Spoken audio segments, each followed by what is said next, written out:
अस्सलामुअलैकुम वरहमतुल्लाहि वबरकातुहू। औज़ु बिल्लाहि मिनश शैतानिर रजीम। बिस्मिल्लाहिर्रहमानिर्रहीम। लक़द अरसलना रुसुलना बिल बय्यिनात व अंज़लना मअहुमुल किताब वल मीज़ान लियक़ूमा अन्नासु बिल क़िस्त व अंज़लनल हदीद फ़ीहि बाअसुन शदीद। मोहतरम सामीन किराम और मोहतरम नाज़रीन, अभी आप लोगों के सामने सूरतुल हदीद की आयत नंबर 25 है एक टुकड़ा की तिलावत है। आज इंशाअल्लाह हम खुलफाए राशिदीन सीरीज़ में जो सिलसिलेवार जारी है उसका 9वां एपिसोड हम लोग जो है उसका आगाज़ करने जा रहे हैं। और ये दौर जो है हज़रत उमर फारूक रज़ी अल्लाह तआला अन्हु का दौर है। जैसा कि हम सब लोग जानते हैं कि मोहम्मद सल्लल्लाहु अलैहि वसल्लम की पैदाइश 570 या 71 ईस्वी में हुई। फिर 40 साल के बाद नबूवत का इजहार हुआ, ऐलान हुआ 610 में। और 12 साल तक मोहम्मद सल्लल्लाहु अलैहि वसल्लम उर्दू महीने की क्लास से 13 साल तक मक्के में दावत का काम किए, लेकिन बहुत ज़्यादा अच्छा रिस्पांस नहीं आया। आखिर मजबूर होकर के हिजरत करनी पड़ी, हिजरत मदीना 622। उसके बाद जो है जंगों का एक सिलसिला शुरू हो गया और जंग बदर, जंग उहद, जंग खंदक, उसके बाद सुलह हुदैबिया, उसके बाद जब फतह मक्का, उसके बाद हुनैन, तबूक और मोहम्मद सल्लल्लाहु अलैहि वसल्लम दुनिया से तशरीफ ले। लेकिन दीन के गलबे का सिलसिला जो है रुका नहीं। जैसे मोहम्मद सल्लल्लाहु अलैहि वसल्लम दुनिया से गए, उसके बाद हज़रत अबू बकर सिद्दीक़ रज़ी अल्लाह तआला अन्हु खलीफा बने और 2 साल 3 महीना उनको मौका मिला समझने की ज़िंदगी ने वफा की। अब उसमें उन्होंने बहुत बड़ा काम अंजाम, ख़ास तौर से मोहम्मद सल्लल्लाहु अलैहि वसल्लम के इंतकाल के बाद जो है एक तूफ़ान बर्पा हो गया था मुर्तदीन का। लोग मुर्तद होने लगे, कुछ लोग नबूवत का दावा कर बैठे, कुछ लोग जो है ज़कात देने से मना करने लगे। ऐसा लगता था कि पूरा जज़ीरे नुमा अरब बगावत कर दिया है और इस्लाम जब मक्का मदीना में सुपड़ के रह गया। लेकिन उन्होंने सबको जो है बिल्कुल सख्ती से निपटा और फिर जो है पूरे जज़ीरे नुमा अरब को जैसे मोहम्मद सल्लल्लाहु अलैहि वसल्लम के ज़माने में था वैसे ही कंसोलिडेट करके जो है फिर उमर फारूक रज़ी अल्लाह तआला अन्हु के हवाले किया। अब सबसे बड़ा चैलेंज जो था उमर फारूक रज़ी अल्लाह तआला अन्हु के सामने ही वो था कि ऊपर जो है जज़ीरे नुमा अरब के ऊपर जो है 2 बड़ी ताकतें, बल्कि 2 अंपायर, राइट साइड में पर्शियन अंपायर और लेफ्ट साइड में रोमन अंपायर। और ये दोनों जो है हज़ार साल पुराने। अब इन दोनों के जब तक जो जुल्म को ख़त्म नहीं किया जाता इस्लाम की रोशनी आगे नहीं बढ़नी, इस्लाम के फैसले लोग फ़ायदा नहीं उठा पाते। लिहाजा ये चैलेंज जो है हज़रत अबू बकर सिद्दीक़ रज़ी अल्लाह तआला अन्हु ने जो वक्त और हालात के चैलेंज उनको कबूल किया और उन्होंने आगाज़ किया इराक़ से। उस ज़माने में इराक़ जो था वो पर्शियन अंपायर के कंट्रोल में था और शाम जो था वो रोमन अंपायर के कंट्रोल में। और रोमन अंपायर में जो शाम जो था तो शाम से मुराद 5 ममालिक आज के ज़माने के, यानी जो शाम सीरिया है वो, लेबनान, फिर जो है फ़लस्तीन, इजराइल और जॉर्डन, ये सब मिला करके शाम कहलाता था, लेवांट कहलाता था। और इधर इराक़ जो है ये पर्शियन अंपायर। तो अब यहाँ से जो ये शाम अरब और ये इराक़ के अरब। तो हज़रत उमर फारूक रज़ी अल्लाह तआला अन्हु ने, हम जानते हैं कि मक्का यहाँ है, मदीना यहाँ है, जहाँ से जो है शुरू हुई। हज़रत खालिद बिन वलीद रज़ी अल्लाह तआला अन्हु को एक साइजेबल तादाद में जो है फौज दे करके भेजे और ये फ़ुरात के किनारे किनारे सारे शहर फतह कर। और जैसे ही यहाँ पे कामयाबी मिली इराक़ में, अभी ईरान तो इधर है लेकिन ये ईरान के अंडर ही में था, लिहाजा पूरा फतह कर। और ये समझिए कि पूरा सहरा ही सहरा, असल आबादी जो थी वो दजला फ़ुरात के किनारे किनारे इधर फतह हुई। जैसे ही कामयाबी मिली कि हज़रत उमर फारूक रज़ी अल्लाह तआला, हज़रत अबू बकर सिद्दीक़ रज़ी अल्लाह तआला अन्हु फिर शाम की तरफ भी मुहिम रवाना और 4 लश्कर तैयार करके 4 सालारों के ज़िम्मा दिए कि एक फ़लस्तीन चले जाइए, यज़ीद बिन अबी सुफियान रज़ी अल्लाह तआला अन्हु को, एक को कहा उन्होंने कि उर्दून चले जाइए, हज़रत शुरहबील बिन हसना रज़ी अल्लाह तआला अन्हु को, एक को बोले कि दिमश्क चले जाइए और एक को बोले कि हम चले जाइए। ये फ़लस्तीन जो है बोले हज़रत अम्र बिन आस रज़ी अल्लाह ताला, और दिमश्क बोले यज़ीद बिन अबी सुफियान रज़ी अल्लाह, और हज़रत अबू उबैदा बिन जर्राह रज़ी अल्लाह ताला ने बोले कि आप हम चले जाइए। लेकिन वहाँ पे कैसर जो था वो बहुत बहुत बड़ा लश्कर लेकर के आ गया, लिहाजा सब लोग जो है पीछे हटे और सोचे कि यहाँ पर जो है एक जंग होगी। यहाँ पे जो है यरमूक के जगह पे मैदान में जो है नदी के किनारे एक जंग हुई, जो पिछले हफ्ते जो है हम लोग तफसील से पढ़ चुके थे कि अल्लाह तबारक व तआला ने उसमें जो है शानदार कामयाबी अता की। अब यकीनी बात है यरमूक जो है वो शहर नहीं था, वो ग्राउंड था। जैसे पानीपत की जंग, पहली जंग, दूसरी जंग, तीसरी जंग, ये ग्राउंड है। लिहाजा इसको जीतने का मतलब यह है कि आप दुश्मन से भारी हैं और दुश्मन के मुकाबले में ताकतवर है।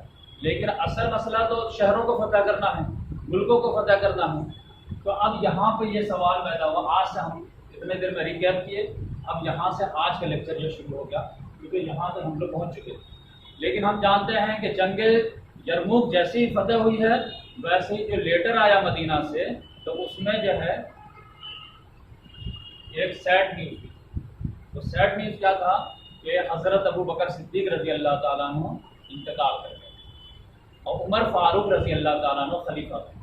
उन्होंने जो ऑर्डर लिखा उसमें ये था कि ये न्यूज़ बताए, और उसके बाद पहला उन्होंने जो एग्जेक्टिव ऑर्डर दिया वो ये कि खालिद बिन वलीद रज़ी अल्लाह ताला अन्हु को माज़ूल किया जाता है और शाम के पूरे मुहिम का जो है सिपह सालार आज़म जो है हज़रत अबू उबैदा बिन जर्राह रज़ी अल्लाह ताला अन्हु को बनाया जाता है। लिहाजा इसमें बहुत ज़्यादा जो है डर था कि कहीं जो है मामला हाथ में रहेगा या निकल जाएगा। लेकिन हज़रत खालिद बिन वलीद रज़ी अल्लाह ताला अन्हु बहुत ही ईमानदारी का सबूत दिए और उन्होंने कहा हम खुदा के लिए लड़ रहे थे, चाहे अमीर होकर लड़े या मातहत होकर लड़े, इससे कोई फ़र्क नहीं पड़ता है। और उन्होंने हज़रत अबू उबैदा बिन जर्राह रज़ी अल्लाह ताला अन्हु हौसला बढ़ाए कि आप कोई बात नहीं, आप आगे बढ़िए, हम आपके साथ हैं, बल्कि जितनी ताकत पहले लगाते थे उससे ज़्यादा ताकत लगाए। अब यहाँ से जो है क्या हुआ, जंग यरमूक के बाद यह आज का हमारा टॉपिक है। इंशाअल्लाह सिस्टमेटिक जो है समझने की कोशिश करें। हुआ क्या कि यहाँ पर जो है मैदान यरमूक में नदी के किनारे जो जंग हुई थी, तो उसमें 2.5 लाख के करीब जो है वो रोमन अम्पायर की फौज थी। तो उसमें ज़्यादा से ज़्यादा 1 लाख या 1.5 लाख मरी होगी। अब 1-1.5 लाख तो यकीनी बात है वो बच गए थे। तो वो बच के गए किधर? तो वो लोग सब जो है इधर आकर के बिल्कुल अरब के किनारे आकर के हो गए मकाम फहल जगह का नाम, यहाँ पर आकर के जो जमा हो गए। अब उन लोगों का इरादा था कि अब अरब के किनारे ही लड़ाई, तो सब लोग यहाँ पे जमा हो गए। और असल टारगेट जो मुसलमान को जो था वो रोमन अम्पायर का शाम में वो दिमश्क था, जो आज भी कैपिटल है शाम की। तो अब फतह तो इसको करना है, उसके बाद फ़लस्तीन को करना है। लेकिन फौज यहाँ जमा हो गई है और फिर रोमन अम्पायर जो इधर बैठी हुई थी, यहाँ से एक फौज जो है दिमश्क भी भेज दी। और लेकिन ज़्यादा फौज जो है ये मकाम फहल में उर्दून जो आज का दौर है यहाँ जमा हो गई। तो हज़रत अबू उबैदा बिन जर्राह रज़ी अल्लाह ताला अन्हु उमर फारूक रज़ी अल्लाह ताला अन्हु से मशवरा तलब किए कि क्या करें, इधर फौज रवाना करें या इधर फौज रवाना करें, यानी यरमूक से ऊपर दिमश्क जाएं या पहले इस फौज से निपट जाए। तो हज़रत उमर फारूक रज़ी अल्लाह ताला अन्हु ने उनको मशवरा दिया कि ऐसा करो कि दोनों को साथ में टैकल करो। एक फौज जो है यहाँ से यरमूक से जो है यहाँ भेज दो फौज, जो हारे हुई जो फौज है उसको इंगेज करके किसी तरह संभाल के रखो, और तुम जो है खालिद बिन वलीद रज़ी अल्लाह ताला अन्हु को लेकर के दिमश्क पे चढ़ा जाओ। दिमश्क असल टारगेट ये, क्योंकि शाम का जो है किला है, शाम का दारुल सल्तनत, ये फतह हो गया तो समझिए कि तुम्हारे जो पूरे इस एरिया पे जो है आप बैठ जाओ। तो उन्होंने कहा कि अच्छा मशवरा समझ में आ गया। उन्होंने अपने हिसाब से 4 फौजें तैयार, एक फौज तो है यरमूक से फहल की तरफ भेज दिए, इसका घिराव कर दिया। दूसरी फौज क्या किए, तो फलस्तीन के रास्ते पर चाहे यहाँ पे एक फौज भेज दिए और इन लोगों को इंगेज करके रखे। तीसरी फौज जो है यहाँ पर दिमश्क के ऊपर हम्स है, एक फौज इधर से भेज करके यहाँ पे ब्लॉक कर, यानी फ़लस्तीन से कोई भी जो है रोमी इधर मदद के दिमश्क ना आ सके, फहल से कोई जो है दिमश्क ना आ सके, हम से भी कोई फौज दिमश्क ना आ सके। ये तीनों रास्ता को ब्लॉक कर दिए। अब उसके बाद हज़रत अबू उबैदा बिन जर्राह रज़ियल्लाहु ताला अन्हु यहाँ से दिमश्क की तरफ रवाना। खालिद बिन वलीद बड़े बड़े सिपह सालारों को साथ में लिए और दिमश्क पे चढ़ाई कर दी। दिमश्क में चढ़ाई कर दिए तो जैसे ही कैसर को मालूम, अब कैसर अभी हम्स में बैठा हुआ, उसको मालूम हुआ कि मैन सिपह सालार इधर आ रहे हैं, तो 2 सिपह सालार को उसने कन्फ्रंट के लिए भेजा कि दिमश्क से पहले इनको रोको। वो 2 सिपह सालार का नाम था तूज़र और शम्स। ये दोनों का मुकाबला हुआ। एक को जो है हज़रत खालिद बिन वलीद रज़ी अल्लाह ताला ने संभाले और दूसरी फौज को खुद अबू उबैदा बिन जर्राह रज़ी अल्लाह ताला ने। ये जो है इसके बाद जो है दिमश्क का मुहासरा हो गया, जो पिछले हफ्ते मैंने बताया था। और उसके बाद क्या हुआ कि दिमश्क को उन लोगों ने जो है बिल्कुल किलाबंद होकर के जो है अपने आप को सेफ्टी कर लिया, लेकिन चारों तरफ से इधर से भी इधर से भी इधर से भी इधर से भी सहाबा किराम इसको घेर लिए और 70 दिन का मुहासरा जारी था। लेकिन उसके बाद एक गॉड गिफ्ट जो है चांस मिल गया कि वहाँ जो है एक पादरी था, उसके घर में लड़का पैदा, तो उसकी खुशी में वो लोग जो है इंजॉय कर रहे थे, शराब व कबाब के जो दौर चल रहे थे। तो हज़रत खालिद बिन वलीद रज़ी अल्लाह ताला ने समझ गए कि ये आधी रात को ये लोग जब टुन हो जाएंगे, उसके बाद हम चढ़ाए करें। लिहाजा वो जो नहर था उसको पार किए और रस्सी के सीढ़ी बनाए और उस पर से चढ़ गए और फिर अंदर दाखिल हुए। अब जब ये लोग जो अनएक्सपेक्टेड जो है देखे कि ये दुश्मन घुस आए हैं, तो इनको कुछ समझ में नहीं आया। तो खालिद बिन वलीद रज़ी इधर से घुसे थे और ये लोग इधर से गेट खोल करके और इधर हज़रत अबू उबैदा बिन जर्राह रज़ी अल्लाह ताला अन्हु के पास आए कि हम लोग सुलह करने के लिए तैयार। उन्होंने कहा बहुत बेहतरीन बात है, रात को कैसे नींद खुल गई, चलो। तो अब ये इधर से सुलह करने की नीयत से जो दिमश्क में घुस रहे हैं, खालिद बिन वलीद रज़ी इधर से जो फतेह के अंदाज में घुस रहे हैं। अब 20 शहर में दोनों फौजें मिल गई। अब खालिद बिन वलीद रज़ी आगे आगे, उधर अबू उबैदा बिन जर्राह रज़ी आगे आगे। भाई आप कैसे आ गए? आप कैसे आ गए? मैं तो फतेह करके आया हूँ, गेट खोल के आया, मैं गेट खुलवा के आया। फिर पता चला कि क्या हो, तो फिर जो है कहा गया कि देखिए ये जो सिपह सालार हैं या हज़रत अबू उबैदा बिन जर्राह रज़ी अल्लाह ताला अन्हु, और ऐसे भी कोई भी मुसलमान किसी को भी सुलह का जो है दावत दे दे तो उनकी बात मानी जाती है। लिहाजा ये पूरा शहर जो है सुलह के तौर पर फतह माना। अब इसके सुलहनामा लिखा गया कि जितने भी लोगों के पास सोना चांदी वगैरह है, करेंसी, उसका 5वां हिस्सा आपको अदा करना पड़ेगा। एग्री? नंबर 2, हर आदमी जो भी है जिसके पास कुछ नहीं है तो सालाना 1 दीनार आपको देना पड़ेगा। ठीक है, ये भी एग्री। और 1 जरीब यानी 1 गुंटा अगर ज़मीन है तो इतना मिक़दार में आपको दाना देना पड़ेगा। उन्होंने कहा ये भी है। और नंबर 4, रोमन अम्पायर से आपको साज़बाज तोड़ने पड़ेंगे और ये नहीं होगा कि आप हमारे अंडर में भी रहें और आप जो उनके साथ दोस्ती और यारी बढ़ाएं हमको नुकसान पहुँचाने के लिए, ऐसा नहीं। और अगर आपने ऐसा किया यानी ये सारे चीज़ निभा दिए तो आपके जान, माल, इज्जत, आबरू, इबादत गाह ये सब महफूज माने जाएंगे, बल्कि हम लोग जान में खेल करके उसको प्रोटेक्शन देंगे। तो उन लोगों ने तैयार हो। इस तरह से जो है दिमश्क फतह हुआ। यहाँ तक हम लोग तकरीबन दिमश्क फतह कर लिए थे, आज थोड़ा और अच्छा था। इसके बाद ये सवाल पैदा हुआ कि आप किधर? एक बड़ा शहर था हम्स, दूसरा फ़लस्तीन, तीसरा फहल में जमा हो गए। फहल में ये लोग जो सहाबा किराम आए थे और जो उनको टारगेट दिया गया था कि इनको किसी तरह इंगेज रखना ताकि हम लोग दिमश्क को आसानी से पता करें। तो ये सारे सहाबा किराम जो है यहाँ पर भी फ़लस्तीन में भी इनको इंगेज रखने में कामयाब हो गए, हम्स में भी इनको इंगेज रखने में कामयाब हो गए, फहल में भी इनको इंगेज रखने में कामयाब हो गए। अब यहाँ पर ये किला फतह हो गया। तो यहाँ पर जो है यजीद बिन अबी सुफियान रज़ी अल्लाह ताला अन्हु को हज़रत अबू उबैदा बिन जर्राह रज़ी अल्लाह ताला अन्हु कमांडर बना दिए कि आप दिमश्क को संभालिए और हम लोग जाते हैं नेक्स्ट टारगेट के पास। नेक्स्ट टारगेट क्या हो सकता है सेंट्रल फोर्स का? तो कहे कि आप फहल को थोड़ा निपट लें क्योंकि ये सारे फौज यही जमा हो गई है। यहाँ पर जैसे रोक किए कि उन लोगों के कान खड़े हो गए, अरे खालिद बिन वलीद आ रहे हैं, सिपह सालार खुद आ रहे हैं, अबू उबैदा बिन जर्राह रज़ी अल्लाह ताला अन्हु आ रहे हैं। वो लोग डर के हालत खराब, क्योंकि जंगे यरमुक में देख ही चुके थे ताकत का क्या। लिहाजा इन लोगों ने क्या किया कि शहर के किनारे किनारे जो नहर थे वो नहर का बांध खोला तो पूरे शहर के किनारे किनारे पानी ही कीचड़ की जगह। तो अब यकीनी बात है कि यहाँ पर जो सहाबी रसूल जो है घेराव किए हुए थे, तो अब वो शहर में एंट्री नहीं ले सकते, लिहाजा लेकिन मोर्चा बना करके बैठ गए। ये सहाबा किराम भी आए तो ये लोग भी जो है आकर के इंतजार करने लगे, क्योंकि कीचड़ में जो घोड़ा कैसे दौड़े, लिहाजा वेट एंड वॉच करने लगे।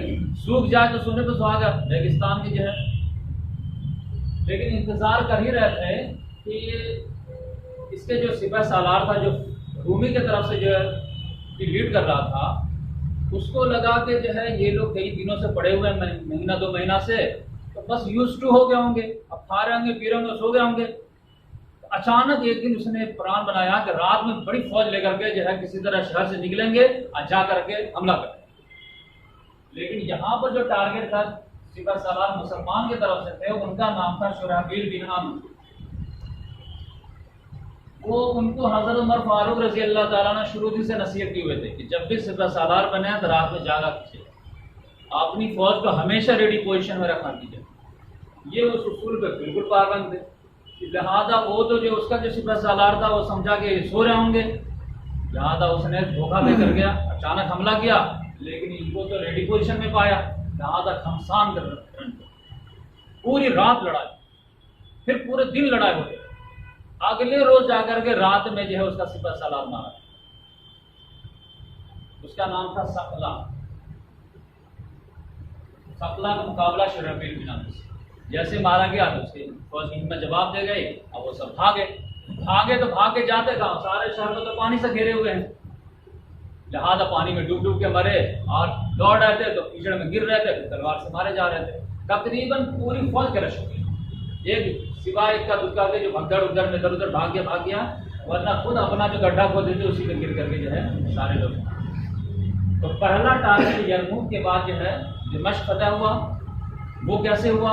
खालिद बिन वलीद रजी अल्लाह ताला अन्हु के जो है, तो अल्लाह ताला ने सेहानत दिया था, कॉन्फिडेंस दिया था, डेयरिंग दिया था उसके हिसाब से, लेकिन हो चुके हैं, फतह नहीं हुआ, सुलह हुई। ये फतह सुलह में बड़े फर्क है। फतह अगर होती तो वहाँ के सारे औरतें जो है बांधी मानी जाती और सारे माल गनीमत, सारे जो जायदाद माल गनीमत के तौर पर आ जाते, सब चीज़ हो जाती। लेकिन सुलह हुई है तो सुलह जिन शराइत हुई है उतने पे इत्तफाक करने पड़े। तो इस लिहाज उसके बाद फहल का मामला जो था, जो रोमन अखबार की सारी फौज यरमूक से भाग करके यहाँ जमा हो गई थी, एक बड़ी तादाद में थी, यहाँ तक ये भी फतह हो गया। अब क्या किया जाए?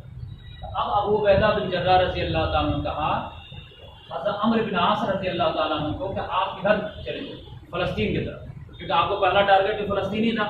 फ़लस्तीन में चले जाइए और ट्राई करते रहिए, अगर छोटी फौज रहे मौका मिल जाए तो फतह भी कर लीजिएगा, नहीं तो कम से कम इंगेज करके रखिए, क्योंकि हम लोग थोड़ा सा दूसरा टारगेट लेके जा रहे हैं हम सब, और इसको पहले गिरा के आना जरूरी है, क्योंकि यहीं पे जो था वो हिरकल बैठा हुआ है, ये जब तक नहीं गिरेगा तब तक कुछ नहीं होगा।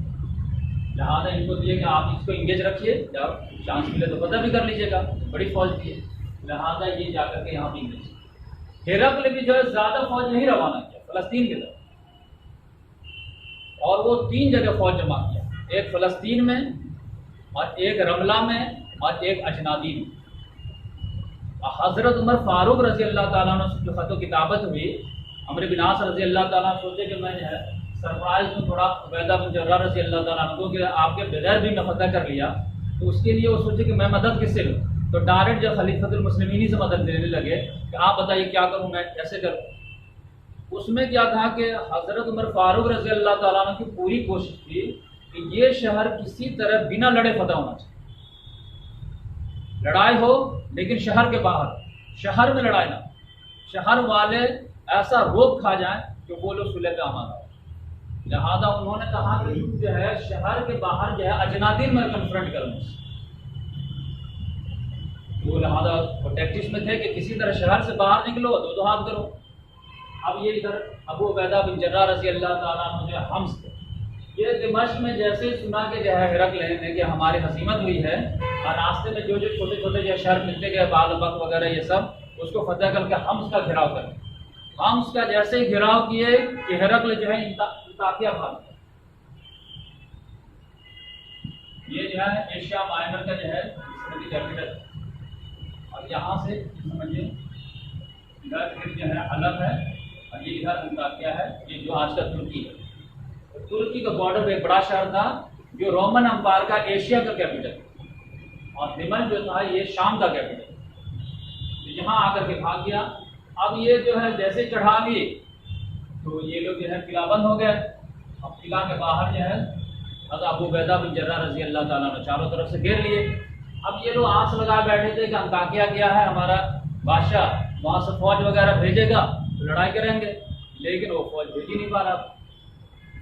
लिहाजा फिर आखिर ये लोग भी जो है परेशान होकर के सुलह के लिए तैयार हो गए। अब बोलेंगे कि हम तो सुलह करना चाहते हैं, बताइए शराइत। तो एक मॉडल बन गया था कि दिमश्क के सुलह शराइत तो तुम भी सुलह कर लो, हमारे जान माल इज्जत आबरू इबादत गाह है, सब चीज़ें हैं, हम उसको अपना अमान देंगे, उसकी हिफाजत देंगे, उसको प्रोटेक्शन देंगे और उसके बदले में तुमको ये देना पड़ेगा। उन लोगों को बहुत अच्छा लगा, उन्होंने कबूल कर लिया। इस लिहाज से हम्स भी फतह हो गया। हम्स फतह होने के बाद अबू उबैदा बिन जर्राह रज़ियल्लाहु ताला अन्हु फ़लस्तीन का, फ़लस्तीन आप जो है आप देखिए कितना टारगेट, यरमूक, दिमाश्क, फहाल, हम्स, फ़लस्तीन। अब फ़लस्तीन आए हैं तो यहाँ पर जो है अजनादीन के जगह पे एक बहुत बड़े कन्फ्रंट रोमन अम्पायर ने अपने सबसे जांबाज जो उसका सिपह सालार था उसका नाम था अर्तबून। अर्तबून कहते हैं कि ऐसा शख्स जो नहायत ही समझदार हो, नहायत ही बुरबार हो, डेरिंगबाज हो, उसको बोलते हैं। तो अम्र बिन आस रज़ी अल्लाह ताला ने कहा कि ये अर्तबून आया है, क्या करें। उमर फारूक रज़ी अल्लाह ताला ने घबराने की बात नहीं है, अब रोमन अर्तबून का अरबी अर्तबून से मुकाबला हो, यानी तुम भी तो समझदार हो, हमारे भी तो जहानत के जो है लोग लोहा मानते हैं, तो तुम इससे निपटो, लेकिन शहर से बाहर ही निपटने की कोशिश करो ताकि शहर जो है बिना लड़े भुड़े सुलह के तौर पर फतह हो, ताकि उसकी पूरी चीज़ जो है इंटेक्ट रहे। और हिस्ट्री में जो यरूशलेम बहुत बदकिस्मत रही कि बहुत मरतबा इसको तबाह बर्बाद किया। तो अजनादीन में जैसे ही अबू उबैदा बिन जर्राह रज़ी अल्लाह ताला अन्हु आए और खालिद बिन वलीद रज़ी अल्लाह ताला अन्हु आए, इन लोगों के हौसले बुलंद और एक बहुत बड़ा मार्का जो है हुआ, कन्फ्रंट हुई। उसके बाद जो है कई रोज तक चलती रही, फिर आखिर जो अर्तबून जो है वो भागा। तो भाग के जो है कहीं गया नहीं, वो जो है फ़लस्तीन में जाके घुस गया। तो फ़लस्तीन में जो मुसलमान कमांडर थे उन्होंने भी बाईपास जाने दिया कि चलो ठीक है अंदर जाओ। मुर्गी जो है खोलने में जा रहे तो पकड़ने में कोई बात नहीं। तो मार के अजनादीन जो है ये तीनों सिपह सालार जो है जीत लिए। उसके बाद जब फ़लस्तीन का घेराव किया, फ़लस्तीन का घेराव किए थे, लेकिन वहाँ भी किला वगैरह जो बहुत मजबूत 45। तो अर्तबून को कुछ समझ में नहीं आया, उसने क्या किया कि एक रात जो है चुपके से यहाँ से निकला और भाग करके जो है मिस्र, किसी को बताया होता है ना अपना कमांडर निकले। अब जब वो लोग जो है अपना कमांडर को तलाश रहे थे कि अर्तबून किधर गया, तो बाग जो है मिस्र में जाके कह रहा कि मैं इधर आ। तब इन लोग हौसले पस्त हो गए। कुछ दिनों तक इंतजार के कि इधर से जो है हेरक्ल जो है कुस्तुनतुनिया जो है वहाँ से कुछ फौज वगैरह भेज देगा तो कुछ मदद हो जाएगी, लेकिन वो भी जो है भेजने के लिए तैयार नहीं था। बिल्कुल वो मायूस करते कि हर जगह तो हार ही रहो, क्या भेजूँ मैं। लिहाजा ये शहर वाले जो है अब सोचने लगे कि अब हम लोगों को क्या करना पड़ेगा, हथियार डालने पड़ेंगे और जो है सुलह करनी पड़ेगी। लेकिन एक बड़ा प्रॉब्लम था उन लोगों को, चाह रहा तो सुलह करना, लेकिन चाह के भी नहीं चाह हो पा रहा। वो मसला क्या था? वो उनका मसला ये था कि वो देख रहे थे कि मुसलमान जहाँ भी लड़ रहे हैं, जीत जा रहे हैं या कुछ भी हो रहा है, सुलह कर रहे हैं और दिमश्क के शराइत पर सुलह हो रही है। फहल में भी, फिर जो है हम्स में भी, जो भी छोटे मोटे शहर है सबको दिमश्क एक मॉडल बन गया उसी पे। तो वो चाह रहे थे कि इसी बेस पे हमारा फ़लस्तीन में खुला हो जाए। लेकिन उनको एक टेंशन था, कि टेंशन ये था कि मुसलमानों का मामला दिमश्क का अलग है, फहल का अलग है, हम्स का अलग है, बालबक का अलग है। क्यों? क्योंकि वो कहते थे कि यहाँ पर जो अंबिया किराम के जो है कब्रें नहीं हैं। ये फ़लस्तीन का मामला मुसलमानों की निगाह में एक अलग यूनिक मामला है, क्योंकि हज़ारों अंबिया किराम यहाँ दफन है। ये बहुत बाबरकत ज़मीन है। पूरे बनी इस्राइल की पहली आयत में सुब्हानल्लज़ी असरा बिअब्दिही लैलन मिनल मस्जिदिल हराम इलल मस्जिदिल अक़सल लज़ी बारकना हौलहु लिनुरियहु मिन आयातिना। फिर यहीं पर जो है मेराज जब हुआ था तो पहला सफ़र जो है मक्का से मस्जिद हराम से मस्जिद अक़सा है, और वो हमारे यहाँ है। लिहाजा हो सकता है कि ये लोग जब गलबा पा जाएंगे तो इसके साथ जो कंप्रोमाइज़ नहीं करें, हमारे सारे कलीसा वगैरह को ख़त्म करके वहाँ पर शानदार इबादतगाहें वगैरह बनाए। यानी दमिश्क का मामला अलग होगा इनके साथ और फ़लस्तीन का मामला अलग होगा। वो लोग ये डर रहे थे जिसकी वजह से सुलह नहीं कर रहे थे। तो उन लोगों को बात क्या है कि भाई दिल में बात रखने से क्या फ़ायदा होगा, चलो एक मरतबा जो है अपना जो कंसर्न है वो मुसलमानों के सामने पेश करो, अगर कबूल कर लेंगे तो ठीक है। तो उन लोगों ने अपना कंसर्न जो है पेश किया कि देखिए हम लोग सुलह के लिए तैयार हैं, लेकिन हम लोगों को ये जो है रिजर्वेशन है कि अगर आप लोग दमिश्क के उसूल पर अगर शराइत पर फतह कर सुलह करेंगे तो हम लोग जो है शहर का दरवाज़ा खोलने के लिए तैयार हैं। तो मुसलमानों ने कहा कि भाई क्यों नहीं, हर जगह जो है ये हम लोगों को तो बस अल्लाह ताला की हुक्मरानी चाहिए, आप बोला दिए। लेकिन फिर भी उन लोगों को यकीन नहीं हुआ कि नहीं, ये मामला आपके यहाँ हम देखे हैं कि आपके मज़हब में मस्जिद अक़सा का मामला या बैतुल मक़दिस का मामला अलग है, उसकी अलग तरजीहात है, लिहाजा कहीं आप जो है वादा खिलाफ़ी कर दिए। तो मुसलमानों ने मैसेज दिया कि नहीं, मुसलमानों का मामला ऐसा नहीं, एक पता बोल दिए तो बोल दिए। लेकिन उन लोगों ने कहा नहीं, चलिए एक का क्या, ऐसे भी हमारे यहाँ लिखा हुआ है कि ये शहर फतह होना है, लेकिन एक दरवेश बादशाह के हाथों फतह होना, ये तो है। लेकिन तुम लोगों में से कोई दरवेश दिखता नहीं मुझे, साहब जुब्बा पुब्बा पहने हुए हैं, तो कोई दरवेश दिखता नहीं है। तो ऐसे तो तुम लोग साल भर भी रहोगे तो कुछ फर्क नहीं पड़ने वाला। हम लोग तो जो है खेती ये पानी वानी सब अंदर ही है, हम लोग आराम से, तुम लोग जो है धूप गर्मी या सर्दी झेलते रहो। बकिया ये हमारे किताब में है कि एक दरवेश बादशाह के हाथों फतह होने हैं, अब तुम्हारे में कैसे भी दरवेश बादशाह दिख नहीं रहा। साहबा कराम के फौरन दिमाग में नहीं हमारे पास दरवेश बादशाह है, कहा नहीं इधर मदीना बैठा हुआ, कौन, हमारा खलीफा, वो दरवेश है। हाँ बिल्कुल दरवेशों का दरवेश है, लोग समझ नहीं पाते कि खलीफा कौन है, आवाम कौन है। कहा अगर वो अपने हाथ से रिटर्न जो है अमान नामा लिख के दे दे तो हम उनके लिए खोल दें। खलीफा बोले वादा करे, खलीफा ले रहता है ना कि मिनिस्टर के लेवल की मीटिंग की बात अलग रहती है, प्राइम मिनिस्टर लेवल की मीटिंग की बात अलग रहती है। उन्होंने कहा अगर वो आकर के हमको अमान नामा लिख के दे दें और ये तमाम चीज़ों के हमारे जो सेफ्टी दे दें, हमारे कलीसिया की इबादत गाह वगैरह की, तो हम उनके हाथ पर सुलह करने के लिए तैयार हैं, यानी शहर हवाले करने के लिए। अबू उबैदा बिन जर्राह रज़ी अल्लाह ताला अन्हु ने फ़ौरन लेटर लिखा हज़रत उमर फारूक रज़ी अल्लाह ताला अन्हु को, ये शहर वाले तो कब से जो बिल्कुल जो है हिम्मत हार चुके, लड़ने की तो ताकत नहीं है, लेकिन डिफेंसिव पोजीशन बहुत स्ट्रांग है क्योंकि ये किला के अंदर बंद है। अब गेट खुलेगा या कोई लगभग चांस मौका मिलेगा तभी होगा। लेकिन इन लोगों की ख्वाहिश है कि अगर खलीफे वक्त आते हैं तो हम लोग उनके हाथ पर छह सुलह के लिए तैयार, क्या ख्याल है? उन्होंने कहा क्यों नहीं, जब बिना खून खराबे के एक शहर फतह होने वाला है तो हमको आने में क्या प्रॉब्लम, हम खुद गारंटी देते। लिहाजा उन्होंने मदीना में जो है अपना नायब हज़रत अली रज़ी अल्लाह ताला अन्हु को बनाए और एक गुलाम को लिए और सीधे एक ऊँट एक गुलाम। तो बचपन से हम लोग आज तक समझ नहीं पा रहे थे कि भाई कम से कम दो ऊँट क्यों न लिए, दो ऊँट लेने में क्या प्रॉब्लम था, एक वो बैठते एक वो बैठते। मसला ये था कि उनकी किताबों में जो पेशेंट को ये थे कि दरवेश बादशाह, तो दरवेशी तो दिखानी भी थी ना, लिहाजा बारी बारी बैठ रहे। फिर भी जो है उन्होंने सेफ्टी का काम किए हैं। अब मदीना से डायरेक्ट जब फलस्तीन इधर जाते, लेकिन उन्होंने यहाँ पर जो है जाबिया के मुकाम पर जो है पड़ाव डाले और अपने सिपह सालारों से मुलाकात किए सब लोग। तो सबसे पहले यजीद बिन अबी सुफियान आए, हाय हेलो हुआ। फिर उसके बाद जो है खालिद बिन वलीद रज़ी अल्लाह ताला अन्हु आए, फिर अबू उबैदा बिन जर्राह आए, सब लोग मिले। लेकिन सब लोगों का जो है एक अलग ही तेवर देखे, सब लोग बेहतरीन लिबास में जुब्बा कुब्बा पहने हुए एकदम, ये तो देख के दंग रह गए। तो 2 साल के अंदर ये चेंजेस, बोले कि 200 साल के बाद भी अगर ये लिबास बनते ना तो मैं फौरन माजूर करता, क्या लिबास बन गया हमारे साथ, 2 साल में इतने चेंज हो गए तुम लोग।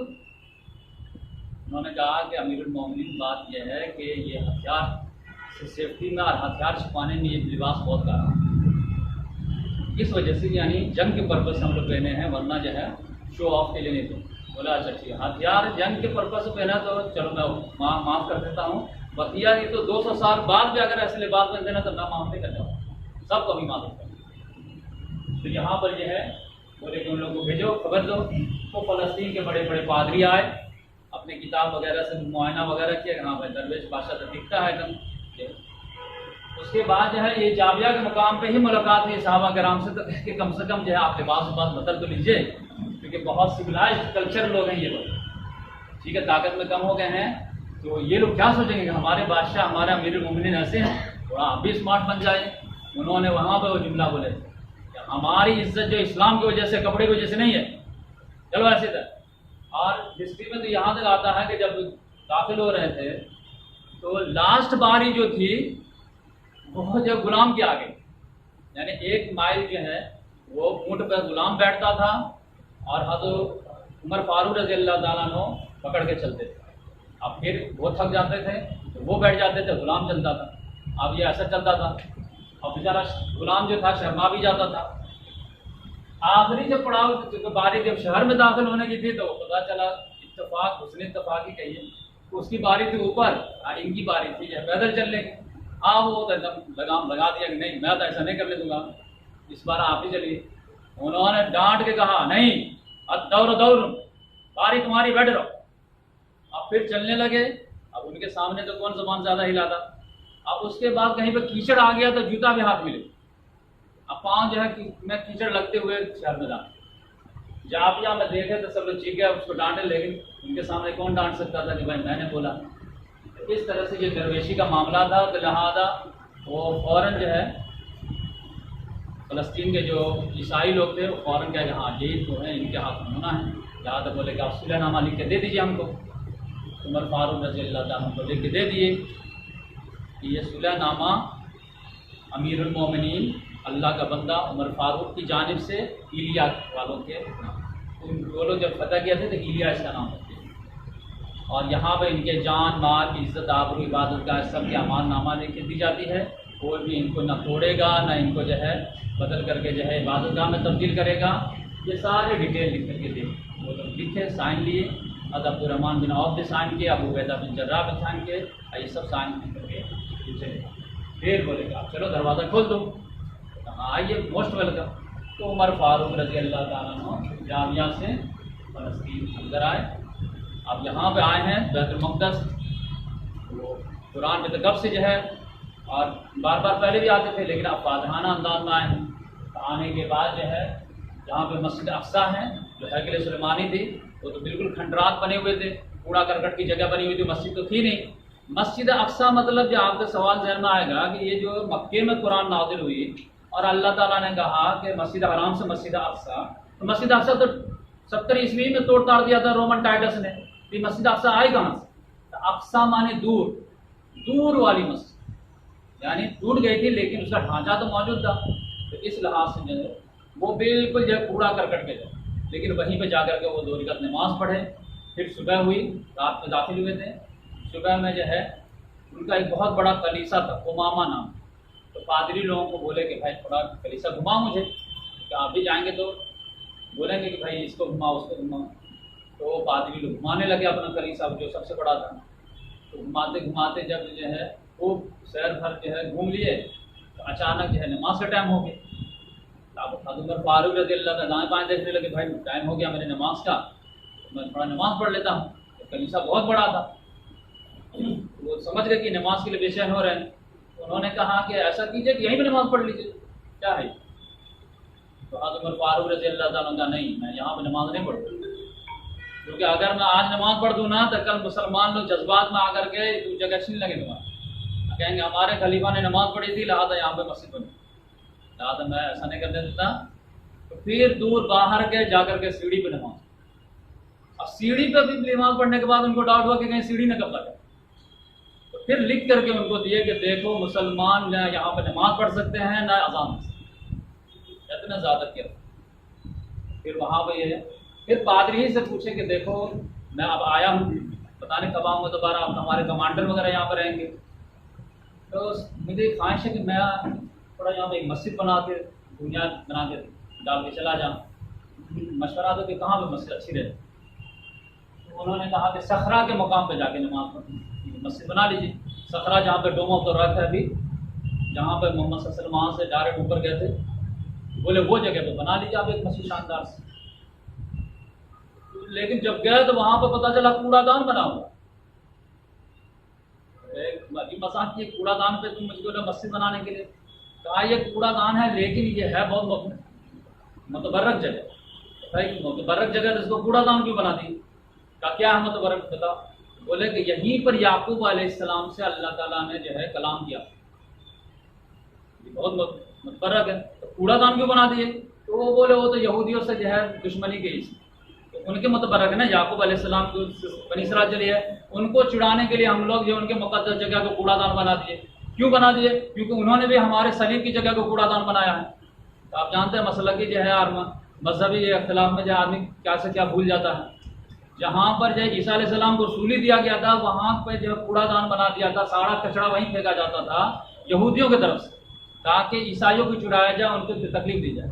अब उसके बदले में ईसाइयों ने जो है कुब्बत सखरा को कूड़ादान बना दिया था ताकि यहूदियों को चुराया जाए कि तुम्हारे नबी जो है जहाँ पर अल्लाह ताला से कलाम किए थे वहाँ पर कूड़ा फेंको। उमर फारूक रजी अल्लाह ताला ने तो दिल से तड़प गया और ना अपने दामन में उठा उठा के कचरा वहाँ से जैसे फेंकना उठाना था कि सारे लोग जो है भिड़ गए उसमें, और फिर फ़ौरन उसको साफ़ किया गया और फिर वहाँ पर जो है एक मस्जिद जो है तामीर की गई जिसका नाम मस्जिद नबवी।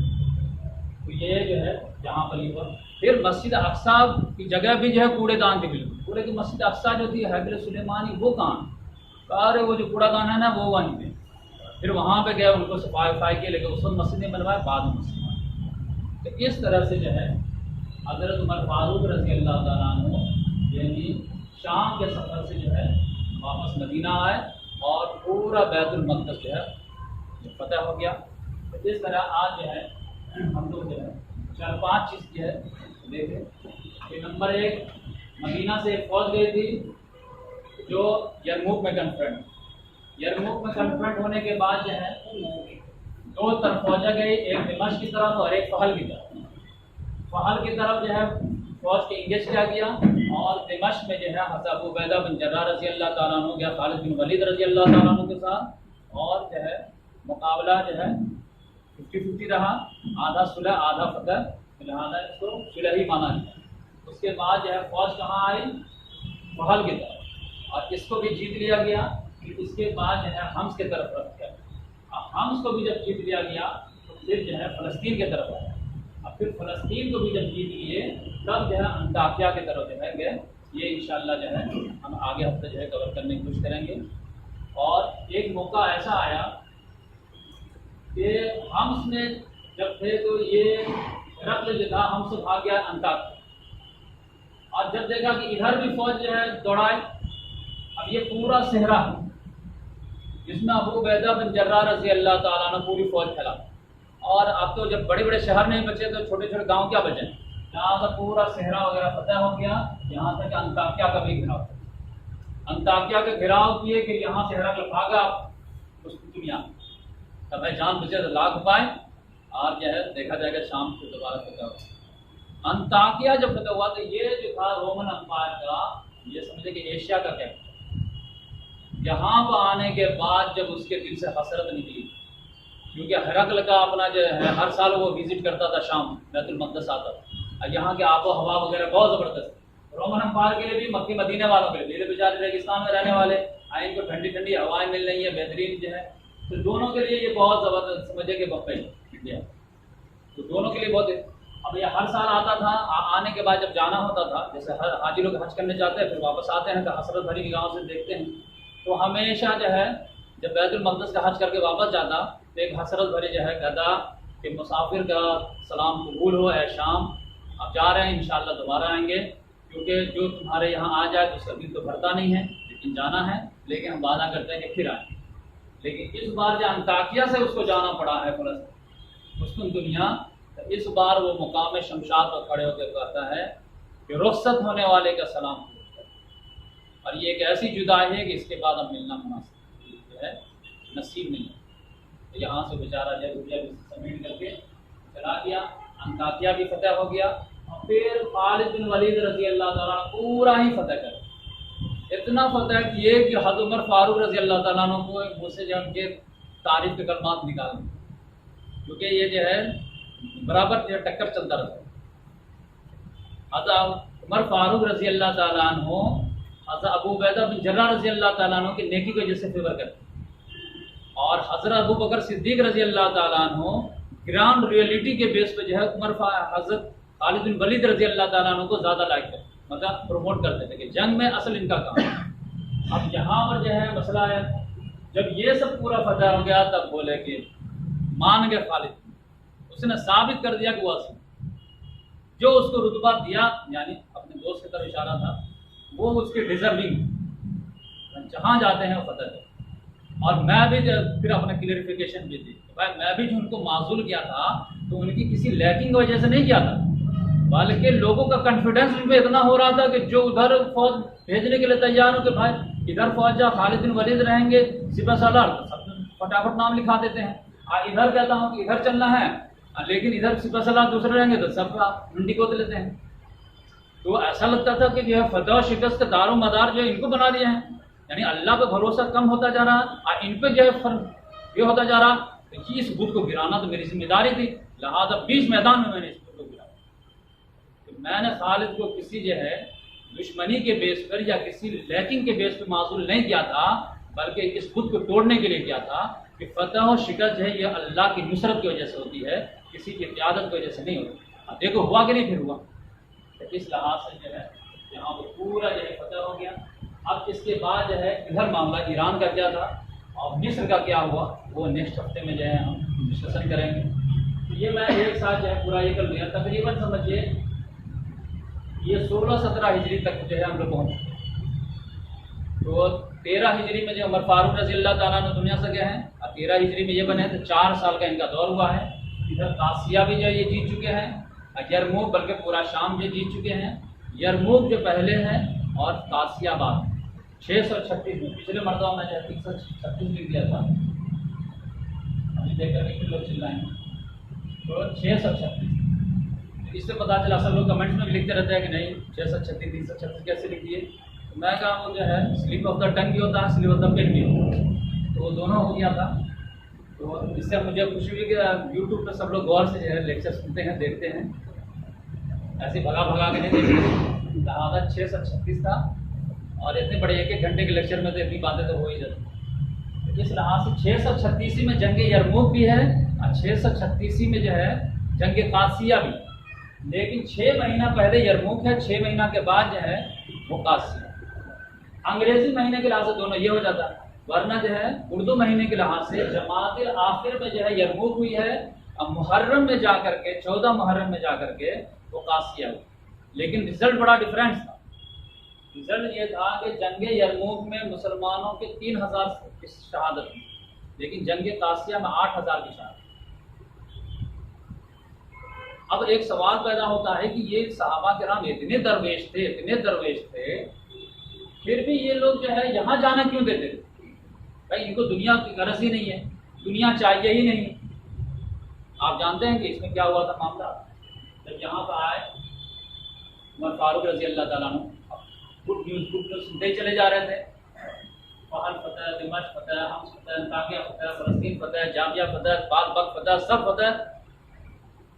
तो खुशी होकर के जो है अपने सिपह सालार से, चीफ कमांडर कौन थे? हज़रत अबू उबैदा बिन जर्राह रज़ी अल्लाह ताला अन्हु। तो उनसे थोड़ा अब जो है फ्रेश हो जाता आदमी, जब साय ऑफ रिलीफ रहता तो थोड़ा सा इंजॉय भी करते हैं। तो बोले कि अबू उबैदा घर उठने नहीं जाते, कुछ खिलावला नहीं कर रहे हो। एक ही लेवल के थे तो थोड़ा हंसी मजाक में बोले कि घर लेने जा रहे। तो कब से जो है हम लोग मस्जिद या वॉर रूमी में बैठे हुए हैं, इनवाइट नहीं कर रहे हो कुछ। उन्होंने कहा आप हमें रुलाना क्यों चाहते हैं? भाई रुलाना क्या, दोस्त का दोस्त का हक नहीं होता क्या?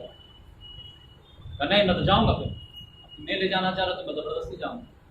कहा आप मत रुलाइए मुझे।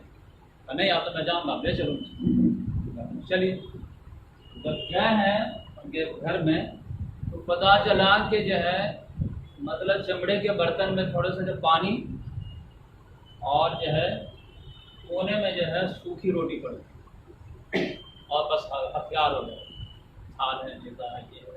लेकिन तायुश के लिए बस सूखी रोटी थी और जो है पानी। तो जब वो बोले कि अब अभी तो पूरे निगाह नहीं दौड़ाए थे, बोले पेश करो। जो है दिल में करते हुए गया कि मांग रहे तो क्या करें, तो सूखी रोटी लेके आए। अब बड़ी मुश्किल से जो है झोला वगैरह में से तलाशे उलाशे तो कुछ सूखी खजूर, 2-3 खजूर पेश कर पाए, सूखी रोटी पेश कर पाए। और आंखों से आंसू निकल गया कि इतने बड़े खलीफा हैं, इनका हम कुछ नहीं पेश कर सकते। लेकिन उनसे ज़्यादा तो उमर फारूक हो गए। फिर वहाँ पर हिस्टोरिकल अबू उबैदा जो मोहम्मद सल्लल्लाहु अलैहि वसल्लम ने तुमको टाइटल दिए थे 100% साथ, क्योंकि यमन से एक काफिला आया था, उसने कहा था कि मुझे कोई जो है टीचिंग करने वाला आप अपना सहाबी दे दीजिए जो हमको पढ़ाया करेंगे। तो मोहम्मद सल्लल्लाहु अलैहि वसल्लम ने कहा कि अबू उबैदा जाओ तुम, क्योंकि ये हम हर उम्मत का एक अमीन होता है और ये मेरी उम्मत का ये जान अमीन उम्मा उनका मतलब ये टाइटल। तो हज़रत उमर फारूक रज़ी अल्लाह ताला उनको बरजस्ते वो रोटी और खजूर दे के बोले कि अबू उबैदा हालात यानी फतह के हालात ने हम में से हर एक को बदल दिया सिवाय तुम, हालात का तुमका असर नहीं होता, यानी उनके बाद उन्हीं का नंबर। ये बिल्कुल फैक्ट था कि अगर उनकी ज़िंदगी के बाद अगर वो जिंदा रहते तो तीसरे खलीफा वही बनते, इसमें कोई डाउट ही नहीं। सकीफा बनी सादा में अबू बकर सिद्दीक रज़ी अल्लाह ताला ने कहा पहले इन्हीं पे हाथ बैठ कर, इतनी बड़ी। तो अब यकीनी बात है कि आदमी मजबूर होता, लेकिन इन लोगों को लाइफ से कुछ लेना ही देना नहीं था, दायिश से लेना देना नहीं था, फैसिलिटी से लेना देना नहीं था, तो फिर ये क्या कर रहे थे सर? ये अपनी रिस्पॉन्सिबिलिटी अदा करते, being a Muslim, being a सहाबी, कंपेनियन ऑफ प्रॉफिट। उनकी जिम्मेदारी थी कि दुश्मन की जो जबर से, दुश्मन के जुल्म से बंदे को आज़ादी दिलाई, ताकि वो आज़ाद होंगे तब तो चाहेंगे तो अल्लाह के गुलामी अख्तियार करेंगे, चाहे तो नहीं करें। और जब किसी कोई बंदा बंदे की गुलामी में जकड़ा रहेगा और उसके पास फ्री विल होगा ही नहीं, और उसको कहेंगे कि रब को खुदा मानो और उसकी बंदगी अख्तियार करो, वो कहेंगे ये फला आका तो जो छोड़ता ही नहीं है।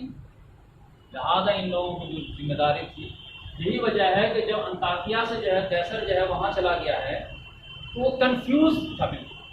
इतनी बड़ी तादाद, इतनी मुस्तकम हुकूमत, अरब के बद्दू जो कल के खाने के मानते थे, आज ये पूरे शहर के शहर कैसे उलट देते? क्या रीज़न उसको समझ में नहीं आया। तो इत्तेफाक से जो है फलस यहाँ पे उस दुनिया में जो है एक रूमी कैदी जो किसी तरह मुसलमानों के चंगुल से निकल के भाग, अब भाग करके जो है उस दुनिया पहुँचने के बाद वो अपने सेफ जोन में आ गया। तो कैसर ने उसको बुलाया, भाई इधर आ। अब बुलाने के बाद उससे पूछा कि भाई थोड़ा डिटेल में मुझे बता कि आखिर ये मुसलमानों में क्या खूबी है जो हर जगह ही वो जीतते, क्या वजह? हमारे यहाँ फौज में तो कोई कमी नहीं है, ना हथियार की, न तदबीर की, न क़यादत की, किसी चीज़ की कमी नहीं है, आखिर हर जगह डिफीट हुई क्यों? यकीनी बात है सामने वाले के अंदर क्वालिटी है, क्या हो रही बताओ। तो वहाँ देख के आना, उसके घर में रह के आए, तो पहले तो जेल होते नहीं थे, साथ साथ चलते थे। तब उसने कहा कि ये लोग जो है दिन के शहसवार रात के इबादत गुजार होते हैं, ये लोग जिस शहर को फतह कर लेते हैं बिना कीमत पैसा दे किसी का 1 रुपया हाथ नहीं लगाते हैं, ये लोग जो है बिल्कुल अमानतदार होते हैं। एक मरतबा कमिटमेंट दे दिए पत्थर के लकीर, लेकिन जिस दुश्मन से अड़ गए तो जब तक वो हथियार न डाले वो जो है चाहे जान दे देते हैं या जान ले लेते हैं। ये लोग ऐसे लोग हैं। ये लोग रात जो है ये शराब व कबाब में नहीं गुजारते, जिस इलाके में डाले उसके जो इज्जत इफ़्फ़त के ताबा बर्बाद भी ऐसा नहीं है। इनकी रात इबादत में गुजरती और दिन जो है घोड़े के पीठ पर गुजरती। ये जो नक्शा है कुरान का, ये जो नक्शा है सीरत नबी का, सीरत सहाबा का, आज आपको चिराग लेकर ढूंढने से भी नहीं। यही वजह है कि हमारे सवाल का कि एक पर्सनालिटी में, एक कैरेक्टर में ये कैरेक्टर आता ही नहीं। कोई मस्जिद में है तो वो मस्जिद ही में जो है बराजमान, बर्फ की तरह जमा, पिघलने के लिए तैयार। आप कोई जो है मैदान में है तो मैदान ही। आप देखिए सहाबा किराम का नक्शा अगर आप इन शॉर्ट देखेंगे तो एक हाथ में कुरान, दूसरे हाथ में चल रहा है। कुरान को नाफिज होना है, अगर सही से मान गए तो फबेहा, नहीं तो फिर ये है सीधे उंगली से अगर ये घी नहीं निकलेगी तो फिर क्या करना पड़ेगा। अब आप कहेंगे नहीं दुनिया सेकुलर है भाई, सबको एडजस्ट करके लो। भाई दुनिया सबको एडजस्ट करके लो, जब सब सही सही रहेगा तब एडजस्ट करके लिया जाए। लेकिन अगर कोई टीचर जो है 2-2 5 पढ़ा रहा है और दूसरा टीचर है 2-2 7 पढ़ा रहा है और तीसरा टीचर 2-2 9 पढ़ा रहा है और सारा टीचर बच्चे को गलत तालीम दे रहा है और आपको मालूम है कि 2-2 4 होते हैं, तो आप क्या सबको कहेंगे अच्छा 4 दिन ये पढ़ाओ, 4 दिन वो पढ़ाओ, 4 दिन वो पढ़ाओ? क्या आप कहेंगे नहीं, अगर हमारे पास ताकत है तो हम नहीं पढ़ाने देंगे 2-2 7, हमारे पास ताकत है तो 2-2 5 नहीं पढ़ाने देंगे। 2-2 4 होता है, तुम बच्चे की लाइफ बर्बाद कर। ये लोग क्या जितने भी इस्लाम के अलावा हैं ये लोगों की आखिरत बर्बाद कर रहे हैं कि नहीं कर रहे? तो इनको लाइटली कैसे लिया जा सकता? इनके दरमियान जो है पीसफुल को एग्जिस्टेंस की कोशिश कैसे की जाए? हक हक है, बातिल बातिल है। तो आपको पूरी ताकत लगा देनी चाहिए कि हक बात मानो, बातिल को फना करो। और बस पहले शुरुआत होगी समझाने से, लेकिन ऐसा तो नहीं होगा कि 2 दिन आप हमें समझाए, 4 दिन हम आपको समझाते हैं। भाई 2-2 4 होता है तो 4 पढ़ाओगे तो हम बर्दाश्त करेंगे, लेकिन 2-2 5 पढ़ाओगे तो हम नहीं बर्दाश्त करेंगे। ताकत नहीं रहेगा तो अपोज करेंगे, उससे भी कम ताकत रहेगी तो दिल में बुरा जानेंगे। लेकिन अगर ताकत आ जाएगी तो हम टीचर को जो है दिमाग ठीक कर देंगे कि 2-2 4 ही तुमको पढ़ा। तो इस लिहाज से पूरी इंसानियत के जो है ज़िंदगी को दांव पे लगा करके आप उनको जो है आग में झोंकते जा रहे हैं, छोड़ते चले जा रहे हैं, और आप कह रहे कि नहीं हमको तो मिल गया ना सच्चाई। तो ऐसा नहीं होगा। ये रिस्पॉन्सिबिलिटी थी जो सहाबा किराम पहुँचाने में। ये रोमन अम्पायर पर्शियन अम्पायर को उलटना उनकी जिम्मेदारी थी, तो उन्होंने जान पे खोल करके बल्कि जान कुर्बान करके किए।